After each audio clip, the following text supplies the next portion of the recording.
இந்த போராட்டம் நடத்தலாம்னு இருந்தோம். ம். இவங்களே இங்கே ஆபீஸ்லயே வச்சு பேசி முடிச்சு ம். எங்க வார்த்தைகள் எல்லாத்தையும் ஏத்துக்கிட்டு ம்.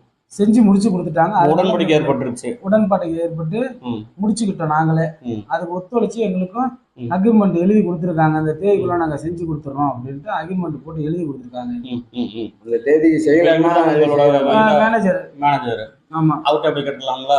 இந்த இது 15 தேதிக்குள்ள செய்யலைன்னா ம். நாங்க இது பண்ணுவோம். அது செய்வாங்க நம்புவோம். சொல்லுங்கண்ணே. நான் எஸ்ஆர் நிறுவனத்தில் மேலாளராக இருக்கேன். சரி. இங்கே மாநகராட்சியில் வந்து ஒப்பந்த பணி எடுத்து 1 வருஷம் தான் ஆகுது.